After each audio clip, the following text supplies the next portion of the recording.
Zikir itu ada dua.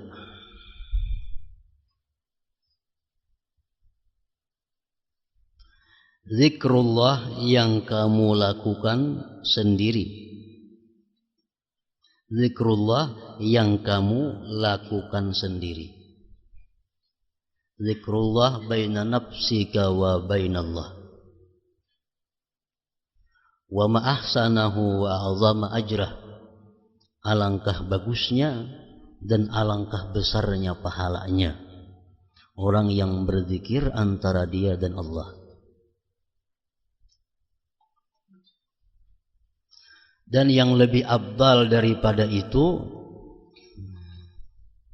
wa afdalu min dzalik, lebih afdal daripada berzikir sendiri,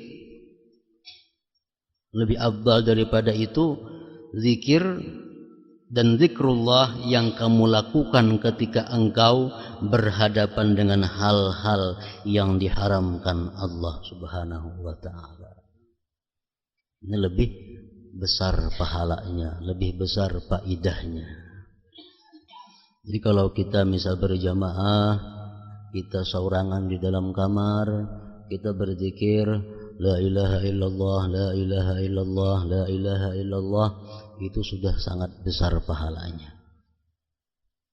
Lebih-lebih besar lagi apabila kita mampu berzikir kepada Allah sewaktu kita dihadapkan pada perbuatan-perbuatan maksiat, pada hal-hal yang diharamkan oleh Allah. Di situ kita ingat Allah, lalu kita mundur melakukan maksiat. Nah, zikir semacam ini adalah hakikat daripada zikir. Lebih besar pahalanya daripada zikir nang di dalam rumah.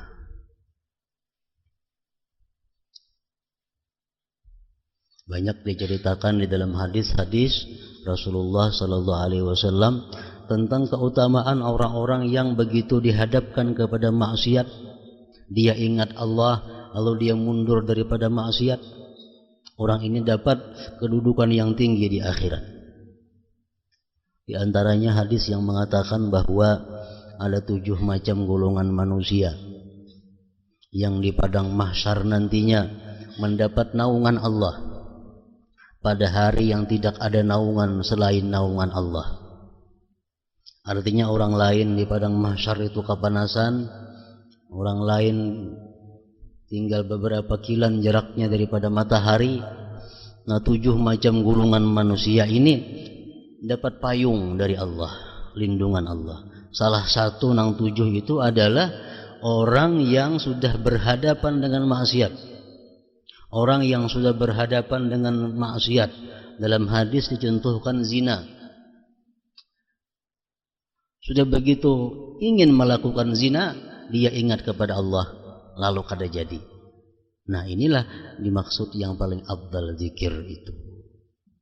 Setiap kali kita berhadapan dengan maksiat, kita ingat Allah.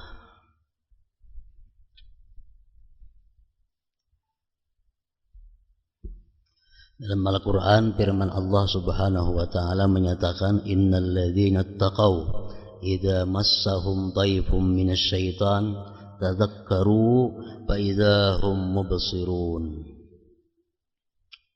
Sesungguhnya orang-orang yang takwa, apabila datang kepada mereka itu ajakan dari syaitan, orang-orang yang takwa datang godaan daripada syaitan, tazakkaru, mereka ingat kepada Allah. Mereka ingat kepada Allah. Karena syaitan itu sebagaimana disebutkan minggu dahulu, apabila kita berzikir, syaitan lari. Bila kita berzikir, syaitan lari. Syaitan berjauh daripada kita. Nah, orang-orang yang takwa dijelaskan oleh Allah, bila mana digoda oleh syaitan, mereka ingat kepada Allah. Fa idza hum mubsirun, maka pada ketika itu mereka bisa melihat kembali jalan yang benar. Mereka bisa melihat kembali jalan yang diridai Allah Subhanahu wa ta'ala. Nah, jadi ini ayat Quran mengungkapkan tentang pertama keistimewaan zikrullah, orang yang berzikir kepada Allah. Di waktu kita menghadapi hal-hal yang haram, dituntut kita berzikir agar kita diberi kemampuan menjauhi yang haram. Di waktu kita berhadapan dengan hal-hal yang syubhat, hal-hal yang kita belum tahu apakah ini halal atau kada, kita ingat kepada Allah, kita terpelihara daripada hal-hal yang haram. Akan diberitahukan kepada kita yang halal dan yang haram. Ya, padahal dahulunya adalah samar.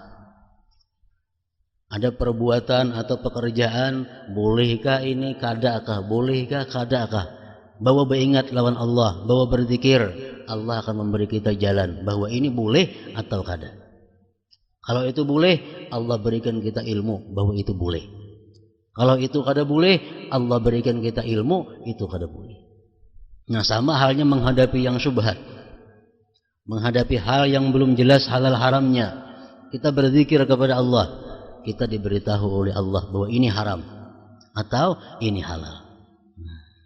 Faidahum mubsirun, maka ketika itu mereka bisa melihat yang mana yang benar, yang mana yang salah.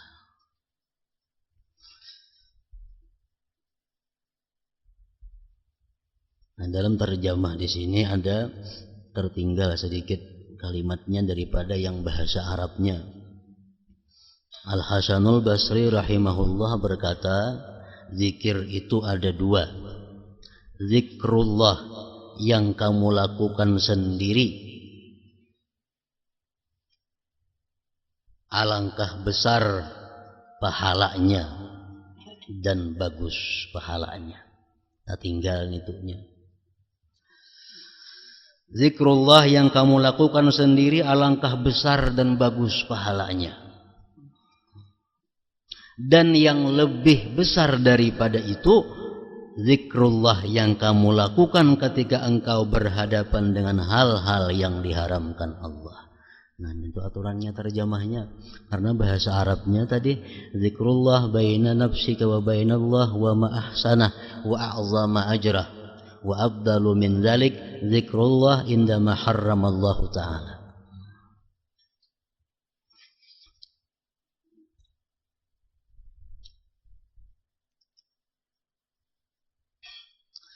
Ingat kepada Allah, zikrullah bukan hanya zikrullah itu kita menyebut atau mengingat la ilaha illallah, bukan hanya terbatas itu.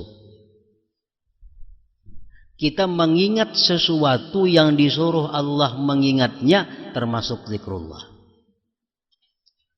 Kita mengingat sesuatu yang disuruh Allah mengingatnya termasuk zikrullah.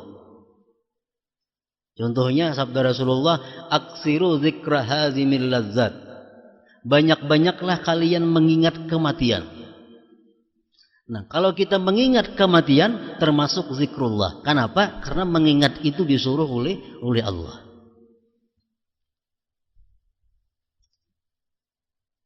Jadi mengingat Allah bukan hanya Allah atau hu. Bukan hanya itu. Setiap kita mengingat apa-apa yang disuruh Allah mengingatnya berarti kita zikrullah.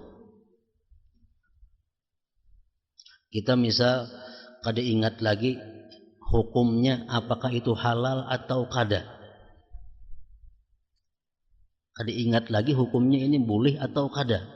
Lalu kita cari kitab, mencari di mana andaknya. Nah, kita mencari kitab untuk mendapatkan itu ada termasuk zikrullah. Kenapa? Karena mengingat hukum Allah. Kita mengingat dosa-dosa kesalahan kita yang telah lalu. Berapa banyak maksiat yang kita lakukan terhadap Allah. Berapa banyak kezaliman yang kita lakukan terhadap manusia. Kita ingat-ingat. Dulu aku pernah menggibah si fulan, dulu pernah aku menganjur atar si fulan, dulu pernah aku mendustai si fulan, dahulu aku pernah macam-macam dengan si fulan. Nama ingat itu lalu membuat kita minta ampun kepada Allah, membuat kita jatuh diri kita di hadapan Allah. Nah, ingat-ingat seperti itu termasuk zikrullah juga. Termasuk zikrullah. Kita mengatakan, aku ini lawan siapa ada berhutang, lawan si anu adakah aku hutang, lawan si anu adakah aku hutang, lawan si B adakah aku hutang, termasuk mengingat Allah juga ngarannya. Kenapa? Karena mengingat hutang itu termasuk diperintahkan oleh Allah Subhanahu wa taala. Jadi kada sepindik pengertian yang dimaksud lapasnya zikrullah mengingat Allah itu Allah-Allahnya situ kada. Luas makna daripada zikrullah.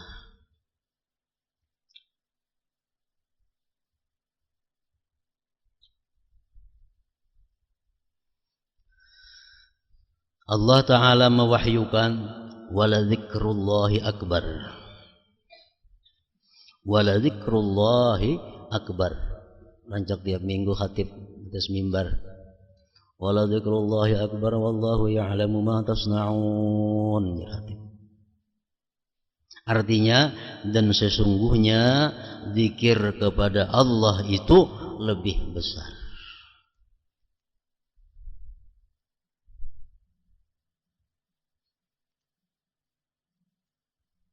Lebih besar dari nang apa? Zikir kepada Allah itu lebih besar. Lebih besar dari apa? Allah kada menyambung lagi. Allah kada menyambung lagi, besar daripada apa? Kenapa? Karena bandingannya kada cocok lagi. Zikir itu adalah zikrullah lebih besar, sangat besar. Akbar. Sangat besar. Daripada apa? Dari nang apa aja. Karena ini zikrullah sudah sangat besar, nang lainnya nih halus-halus, kada kau lagi disandingakan. Cocoklah misalnya gunung itu lebih besar daripada semut, kan kada mau. Karena kada cocok bandingannya. Kada cocok bandingannya. Gunung lebih besar daripada semut, kada mau. Nah sama halnya zikrullah ini sesuatu yang sangat besar, lalu Allah kadang menyebut lagi lebih besar daripada apa? Dan sesungguhnya zikir kepada Allah itu lebih besar. Ibnu Abbas radhiyallahu anhu berkata menafsirkan ayat tadi, wala zikrullahi akbar. Ujar Ibnu Abbas, ayat di atas memiliki dua arti. Pertama, zikrullah, ingatnya Allah kepada kalian itu lebih mulia daripada ingatnya kalian kepada Allah. Kita ingat kepada Allah itu sudah mulia. Kita menyebut nama Allah sudah mulia. Tapi kalau Allah yang menyebut nama kita, Allah yang mengingat kita, itu akbar, lebih besar. Nah, wala zikrullah akbar. Jadi kalau dibaca pengertiannya macam tadi, bahwa menyebutnya Allah kepada kita lebih besar daripada menyebutnya kita kepada Allah. Itu ngarannya idafat kepada idafat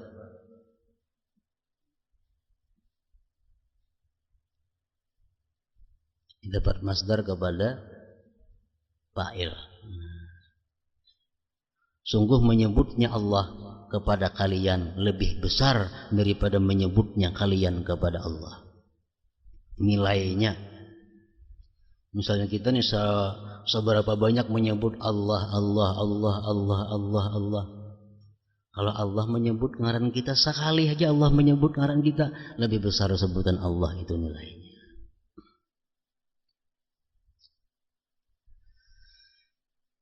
Kedua, artinya wala zikrullahi akbar tadi bisa juga diartikan zikir kalian kepada Allah lebih agung dari seluruh jenis ibadah lainnya.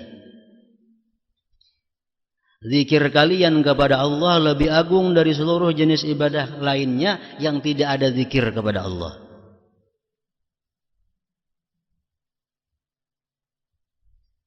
Khusyuk itu adalah zikir. Orang sembahyang khusyuk itu buah daripada zikrullah.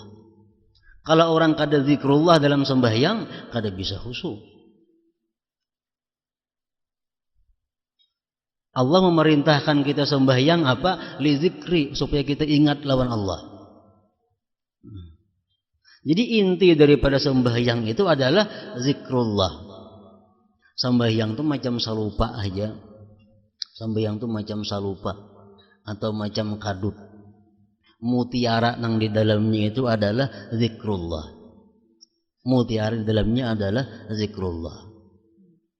Zikrullah mutiara ini kadang-kadang dibungkus lawan kadut, nang kadut tuh ngarannya sembahyang.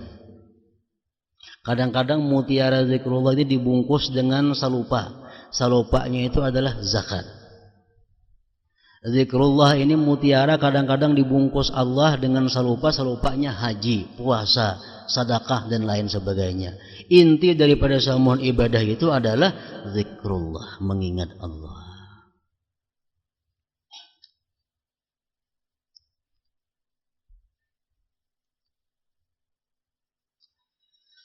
Zikrullah, zikir kalian kepada Allah lebih agung dari seluruh jenis ibadah lainnya.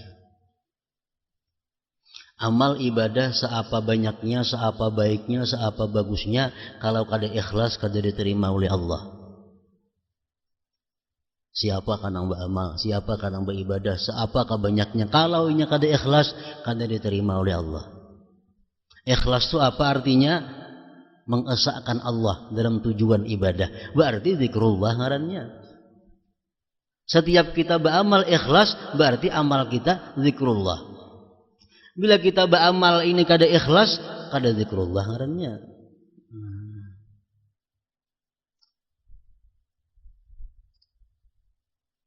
Makanya wala zikrullah akbar. Nanggana itu justru zikrullahnya itu. Nanggananya zikrullah.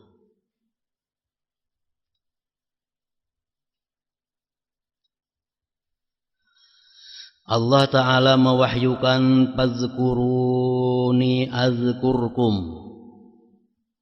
Ujar Tuhan, karena itu ingatlah kepadaku, maka aku akan ingat pula kepada kalian. Ingat kita kepada Allah dengan menyebut nikmatnya, menyebut asma'nya. Ingat Allah kepada kita, memberikan rahmat dan pahala ganjarannya. Allah kalau ingat lawan kita bukan sekadar ingat mintu aja kada. Bila Allah ingat kepada kita, maksudnya Allah memberikan pahala, memberikan rahmah, ganjaran kepada kita. Fazkuruni azkurkum.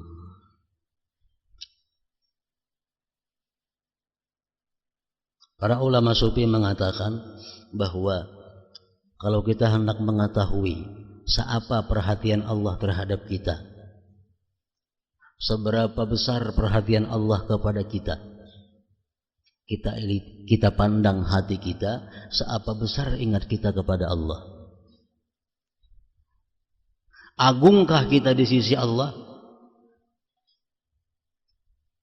Besarkah muliakah kita di sisi Allah? Bisa diketahui apakah Allah itu mulia di hati kita, apakah Allah itu agung di hati kita. Kalau Allah itu agung dalam hati kita, Allah mulia dalam hati kita, kita pun agung dan mulia di sisi Allah Subhanahu wa ta'ala.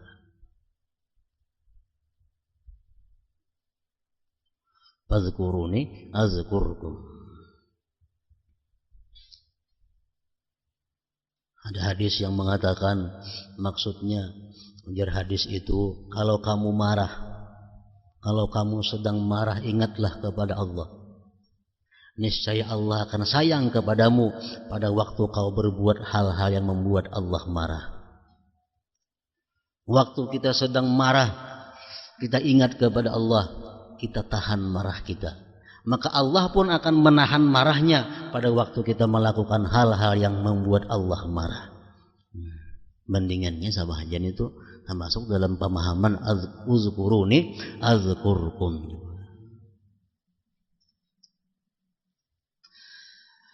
Karena itu ingatlah kepadaku, maka aku akan ingat pula kepada kalian.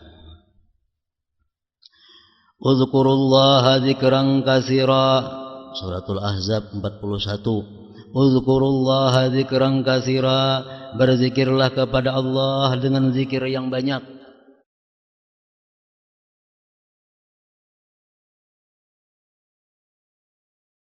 Para ulama bermacam-macam pendapat kayak apa caranya supaya kita tergolong orang-orang yang berzikir banyak.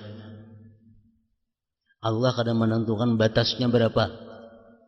Nangaran berzikir banyak tuh macam apa jumlahnya Allah kadang menentukan. Kenapa sebabnya? Karena manusia belain-lain pekerjaan gawiannya. Kalau orang misalnya kada ada gawian apa-apa, pensiunan, baik pensiunan pegawai negeri atau pensiunan buruh tani, nang beganah aja lagi duduk di rumah seharian ada gawe apa-apa. Kalau orang ini berzikir misalnya 1.000-2.000 sehari itu sedikit. Orang pensiun, gajian dapat tiap bulan, pegawai kada lagi, duduk di rumah. Kalau berzikir 1.000-2.000 ini sedikit. Kenapa? Karena 1.000-2.000 paling-paling sejam waktunya. Berarti ada 23 jam lagi waktu yang kosong. Makanya Allah kadang memberikan jumlahnya, Rasulullah pun kadang menjelaskan jumlahnya berapa zikir yang banyak dimaksud itu. Cuma Allah menyuruh dalam ayat ini, uzkurullaha dzikran katsira, berzikirlah kamu kepada Allah zikir yang banyak. Jadi Allah pun menilai banyak sedikitnya zikir kita itu tergantung pekerjaan kita. Gantung pekerjaan kita. Kalau bini-bini umpamanya anak halus 2-3 ikung nang diharagu, bisi pembantu kadada, betetapas seorang, memasak seorang, bersih rumah seorang, menyusui anak seorang, samuaan seorang. Nah ini bini-bini berzikir 350 pun sehari sudah dianggap banyak. Sudah dianggap banyak. Anak seorang menggaduh, betetapas seorang, memasak seorang, bersih rumah seorang, samuaan seorang mengurusi si bini-bini nih. Kalau ini mampu berzikir 350 sehari, la ilaha illallah, sudah dikatakan banyak. Tapi kalau bini-bini anakan halus kada, pembantu 2-3 ikung, memasak orang, ke pasar orang, betetapas orang, samuaan orang, berzikir 1.000 sehari, sedikit ngarannya. Sedikit ngarannya. Napa nang diurus kada ada. Oh yang di muka TV. Nah itu rahasianya kenapa Allah kadang menentukan jumlah. Kadang menentukan jumlah. Orang nang belajar, bisukan belajar, tengah hari belajar, kemarian belajar, malam belajar, waktunya full dengan belajar mutalaah. Kalau nya berzikir la ilaha illallah 350 sehari sudah banyak karena zikirnya. Sudah banyak. Orang mengajar kayak itu juga waktunya penuh dengan mengajar, sempat berzikir 350 sehari sudah dikatakan banyak. Uzkurullah zikran katsira. Berzikirlah kepada Allah dengan zikir yang banyak.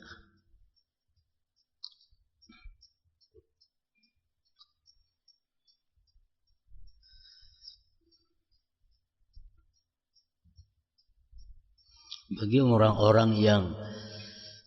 orang-orang yang tidak mempunyai aturan khusus dalam berzikir, orang-orang yang kadang mempunyai tarbiyah langsung daripada gurunya dalam amaliyahnya, nah ini dia sangat baik mewarnai zikir itu dengan bermacam-macam zikir. Ini orang yang artinya ba'ama itu ada di bawah tuntunan murabbi, ada di bawah tuntunan gurunya. Nah ini orang seperti ini ba'amal banyaki macamnya. Artinya apa? La ilaha illallah ada dalam sehari misal berapa? Subhanallah bihamdi, subhanallahil azim dalam sehari berapa? Subhanallah walhamdulillah wa la ilaha illallah wallahu akbar berapa? Subhanallah bihamdi, subhanallah bihamdi berapa? Salawat berapa? Membaca Quran berapa? Nasara. Ini kalau orang nang hidupnya bebas. Tapi kalau orang-orang yang hidupnya di bawah bimbingan seorang murabbi atau guru syekhnya, nah ini zikir yang diperbanyak itu adalah zikir yang disuruh oleh gurunya.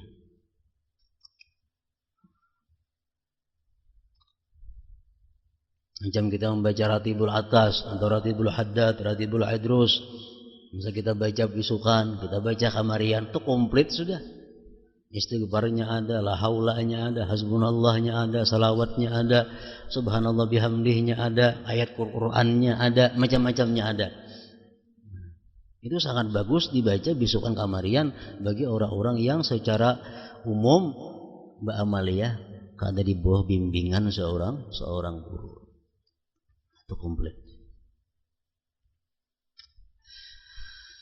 Uzkurullaha dzikran katsira, perbanyaklah kamu berzikir kepada Allah zikir yang banyak.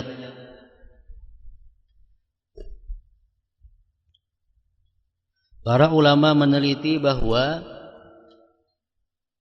kita tidak akan mampu berbuat zikir itu banyak.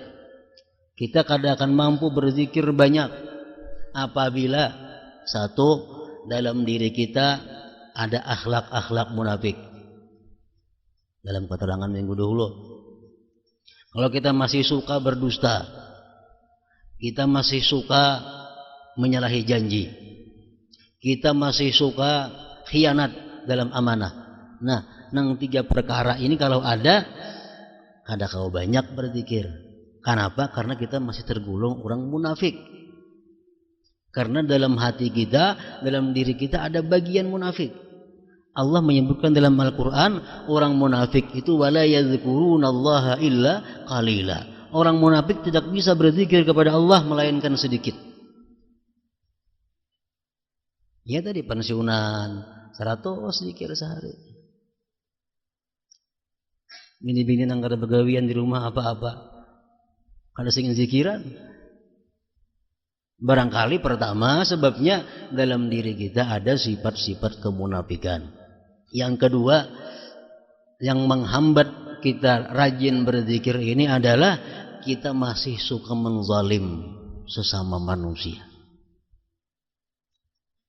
Karena Allah menyatakan bahwa dalam hadis kudusi Allah berfirman, wahai Daud, katakan kepada orang-orang yang suka menzalim, jangan menyebut-nyebut namaku. Qul ya Daud, katakan hai Daud, lil zalamah, bagi orang-orang zalim, la yazkuruni, jangan hendak menyebut namaku. Jadi kalau kita zalim kepada sesama hamba Allah, otomatis kita berat untuk zikrullah ini. Allah menangati berdahulu, la yazkuruni, jangan menyebut-nyebut aku. Kenapa garang jar Nabi Daud, maka jangan menyebut engkau ya Allah. Karena ujar Tuhan, setiap orang zalim itu menyebut namaku, sebanyak apapun, sebanyak itulah laknatku kepadanya. Jadi baik pada usaha, baik peraya. 100 kalinya menyebut namaku, 100 laknat untuk dia. Makanya jadi Tuhan katakan lil zalamah, bagi orang-orang zalim, la yazkuruni, jangan menyebut-nyebut aku. Nah, jadi penghambat kita berzikir ini bisa kita termasuk orang yang menzalim kepada sesamanya. Menzalim itu umum, baik menzalim pribadinya macam gibah, fitnah, atau menzalim hartanya, menipu segala macam, menzalim kehormatannya, banyak. Pokoknya bila kita mengganggu orang lain termasuk menzalim, mengganggu anak bini orang lain termasuk menzalim, mengganggu harta orang lain termasuk menzalim, itu penghambat berzikir. Orang saling nyaringan berzikir ya tuh mengantuk, mengguru berzikir, bemik nyaring, nah mengantuk. Kalau kau berzikir,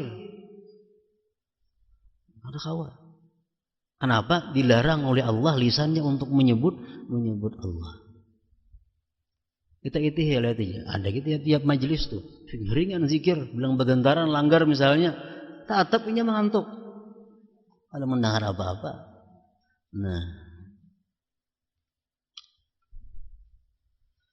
wazkurullaha ka dzikrikum aba'akum aw ashadda dzikra, berzikirlah kepada Allah sebagaimana kalian menyebut-nyebut nenek moyang kalian, atau berzikir lebih banyak dari itu. Orang-orang jahiliyah, mereka tuh kalau sudah tuntung naik haji, mereka suka menyebut-nyebut nenek moyangnya, suka menyebut-nyebut keistimewaan kemuliaan nenek moyangnya. Lalu ujar Tuhan, sebutlah Allah seperti kau menyebut nenek moyang kalian, atau lebih daripada itu. فإذا قضيتم الصلاة فاذكروا الله قياما وقعودا وعلى جنوبكم. Maka apabila kalian telah selesai menunaikan salat,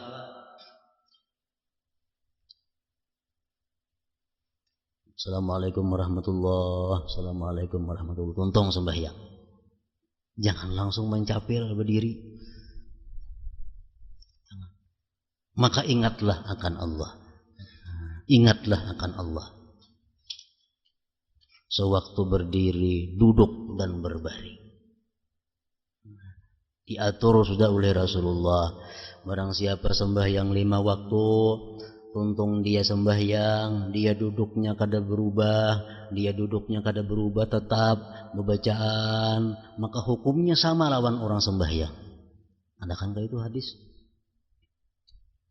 Bila sudah waktu kita duduknya baalih, nah sudah hampir putus sudah lawan hubungan lawan sembahyang. Jadi ini hadis Allah memerintahkan kepada kita, fadzkurullah qiyama, berdiri, ingat kepada Allah. Wa qu'uda, duduk, ingat kepada Allah. Wa ala junubikum, berbarabah atau berbaring, ingat kepada Tuhan. Dan jadi dalam ayat ini berzikir itu bebas.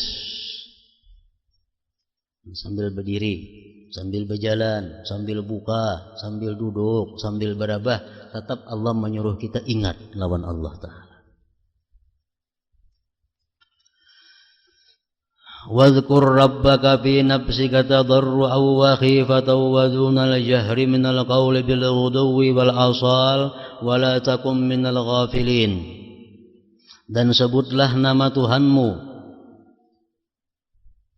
dalam hatimu dengan merendahkan diri dan disertai rasa takut, serta dengan tidak mengeraskan suara di pagi dan petang, dan janganlah kamu termasuk orang-orang yang lalai. Di dalam tafsir oleh para ulama tafsir dijelaskan ini ayat, wazkur rabbaka fi nafsik. Wazkur rabbaka artinya ingatlah kamu terhadap Tuhan. Barang haja maksudnya ingatlah kamu terhadap Tuhan itu membaca tahlil kah, membaca basmalah kah, membaca hamdalah kah, membaca la haula kah, membaca hasbunallah kah, berdoa kah, membaca Quran kah, membaca salawat kah, semuaan termasuk dalam wazkur rabbaka, ingat kepada Tuhan. Fi nafsik, pada diri engkau. Artinya kita ingat kepada Allah itu memahami, mengerti apa yang kita ucapkan itu. Jangan hanya di mulut. Jangan hanya di mulut. Tapi kita mesti mengerti, memahami, mengenali apa yang dibaca oleh mulut ini. Wazkur rabbaka fi nafsik. Orang nikah ini kada tahu artinya, kada tahu. Cuma bisa nyambat qabil tu nikah. Sahlah nikahnya, kada sah. Menjar orang ikam kena lah belenya ikam kawin. Jawab qabil tu nikah. Apa artinya? Kamu tidak perlu tahu artinya. Kada sah nikahnya. Hukum syara kada mensahkan. Orang berjual bertukar. Bi'tu. Artinya apa? Kujual. Washtara itu kutukar. Inya kada tahu artinya. Bi'tu. Ishtara itu kada tahu artinya. Sahlah jual belinya. Kada sah. Kada sah. Nah kalau kita mengata zikir kepada Allah, tapi kita kada tahu maknanya, kada tahu maksudnya, kada tahu, sahlah zikir kita. Kada sah. Kada sah. Tapi berhubung Allah itu Maha Pemurah, maka mulut kita yang susah payah menyebut namanya itu tetap dinilai, walaupun nilainya kada seberapa. Kalau pahala orang berzikir, kada termasuk orang berzikir. Kenapa? Karena ia kada mengerti dan kada paham apa yang ia kata.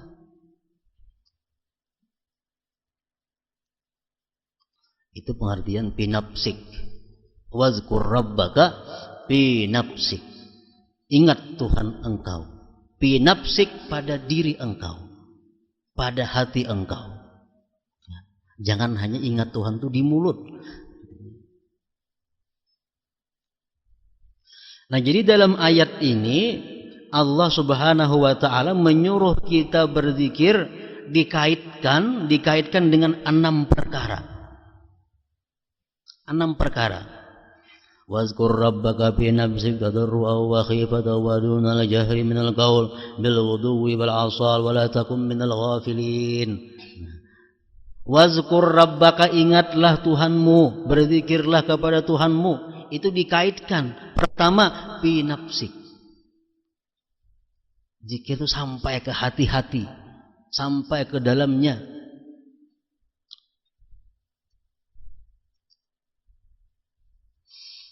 Makanya ujar para ulama hikmah mengatakan la ilaha illallah itu kada ada huruf syafawi.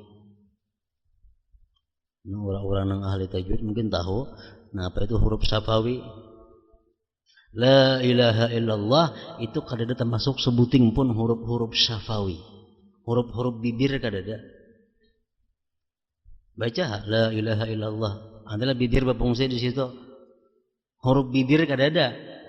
La ilaha illallah 12 huruf, la ilaha samuan huruf dalam. Ada huruf bibir. Itu sudah mengisyaratkan kepada kita bahwa mengucap la ilaha illallah bukan di bibir. Mesti dari dalam. Kayak pa itu huruf syafawi ngarannya ba. Nah, itu di bibir ba, pa, ma. Kalau la ilaha illallah ada bibir tak pakai. Artinya apa? Mengucap la ilaha illallah jangan di bibir. Jangan di bibir aja, mesti daripada dalam. Itu pinapsik artinya. Yang kedua, dikaitkan oleh Allah, berzikirlah engkau kepada Tuhan dari dalam hati engkau. Dan kedua, tadarruan, merasakan kehinaan diri. Merasakan kehinaan diri. Kalau kita ini rakyat jelata, kita rakyat jelata. Begitu kita menyebut nama presiden, kita merasa betapa rendahnya kita. Ada usaha rakyat pembakal atau irti atau camat. Begitu camat yang menyebut nama presiden, alangkah merasa hinanya diri sebagai camat. Nah, ini maksud Allah macam itu.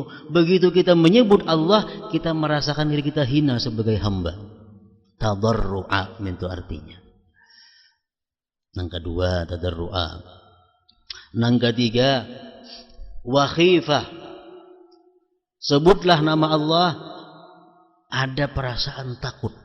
Nah, ada perasaan takut kita menyebut nama Allah itu. Takut nang apa? Takut barangkali Allah membalas dengan laknatnya. Satu, aku ini berzikir la ilaha illallah berusia, aku ini termasuk orang zalim, Allah balas dengan laknat.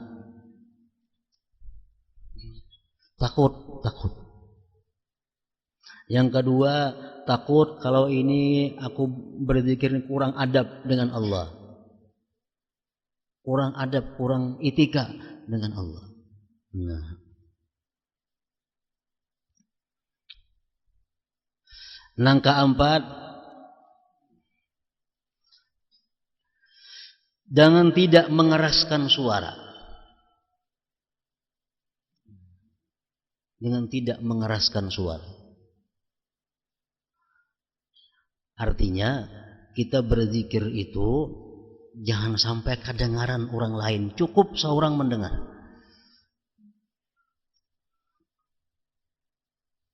Ini namun di dalam banyak hal, dalam kadang-kadang keadaan kita ada dituntut berzikir itu nyaring. Memang ada kadang-kadang kita dituntut benyaring berzikir itu di waktu hati kita kebanyakan galaunya, hati kita kebanyakan waswisnya, nah nyaringi sama sekali itu ada.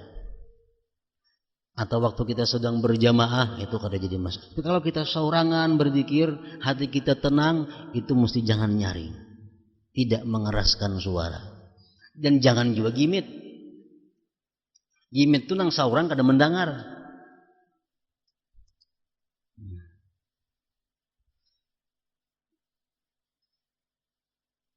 Angka 4 tadi. Angka 5, Allah menyuruh kita berzikir di pagi dan petang. Artinya apa? Kalau setiap waktu kita disuruh berzikir kepada Allah, untuk pagi dan petang lebih disuruh. Maksudnya pagi petang di sini adalah pagi di waktu kita bangun guring, petang di waktu hendak guring.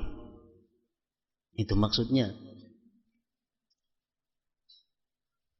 Kita disuruh berzikir setiap saat, tapi begitu kita bangun guring lebih disuruh. Hendak guring lebih disuruh. Bangun guring disuruh kita langsung berzikir kepada Allah. Alhamdulillahilladzi ahyani ba'da ma amatani wa ilaihin nusyur. Zikir ngarannya. Walaupun kata la ilaha illallah, zikir juga alhamdulillahilladzi ahyani ba'da ma amatani wa ilaihin nusyur. Supaya kita mulai hidup hari ini dengan zikrullah. Mulai hidup hari ini dengan zikrullah, karena bangun dengan zikir. Nah, hendak guring sudah berabah hendak guring. Nah, karena ada bacaannya hendak guring, kenapa nang dibaca? Baca. Sehingga kita guring dalam keadaan zikrullah. Artinya kita tutup hidup hari ini dengan zikrullah. Nangka 6, wala takun minal ghafilin, janganlah kamu termasuk orang-orang yang lalai.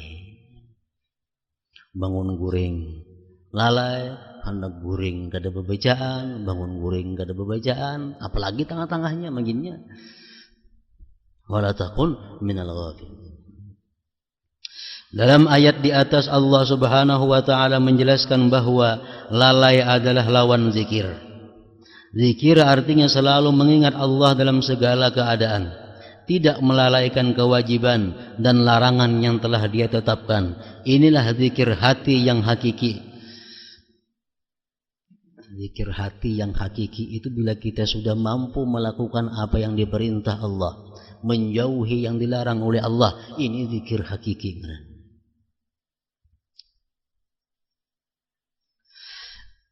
Sekalipun demikian, zikir lisan memiliki keutamaan dan faedah yang sangat besar.